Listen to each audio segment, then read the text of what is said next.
और भगवती राधिका का भी नाम भागवत में स्पष्टतया नहीं आया है। जहाँ राधा शब्द से वृषभानुनंदिनी राधा रानी का वर्णन हो, ऐसा नाम नहीं आया है भागवत में। भागवत महापुराण में भगवती राधा का नाम क्यों नहीं आया है, इसके पीछे जो सिद्धांत है, जो कारण है, उसको कौशिकी संहिता में आचार्यों ने व्यक्त किया। श्री राधा नाम मात्रेण मूर्छा षाण्मासिकी भवेत अतः नोच्चारतं स्पष्टं परीक्षित हृतकृन मुनि।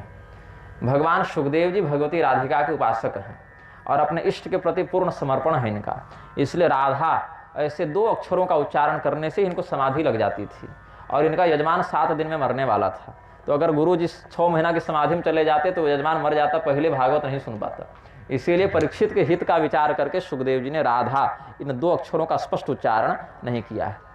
ऐसे अन्य प्रकारांतर से संकेत कर दिया है। जहाँ जहाँ भागवत में गोपी शब्द आया है एक वचन में, वहाँ पर भगवती राधिका का संकेत है, ऐसा जानना चाहिए।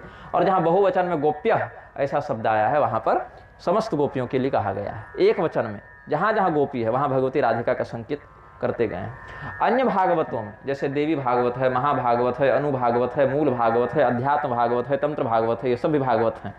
इन सब भागवतों में जहाँ जहाँ प्रसंग की उपलब्धता बनी वहाँ भगवती राधिका का नाम चरित्र सब आया है। भागवत में नाम राधा ऐसे अक्षरशः नहीं आया है, क्योंकि भगवान सुखदेव जी इस शब्द का उच्चारण करने मात्र से समाधि में चले जाते थे और परीक्षित का अहित हो जाता, सुखदेव जी समाधि में चले जाते थे, इसलिए इन अक्षरों का उच्चारण वो नहीं किए। तो फिर भी ऐसा नहीं समझना चाहिए कि भागवत में राधा जी हैं ही नहीं। शब्द के दृष्टिकोण से तो वर्णन नहीं है, लेकिन तत्व के दृष्टिकोण से वर्णन है। तब कहते हैं यथा प्रियंगु पत्रेषु गूढ़ मारुण्य मिश्यते श्रीमद्भागवते शास्त्रे श्री राधा तत्वमिदृशम। जैसे मेहंदी का जो पत्ता है वो दिखने में हरा दिखता है, पीस लें लगा लें तो भी हरा होता है, लेकिन वह मेहंदी का जो रस है वो जब अपने हाथ में प्रभाव को व्यक्त करने लगे तो लालिमा को अभिव्यक्त करता है।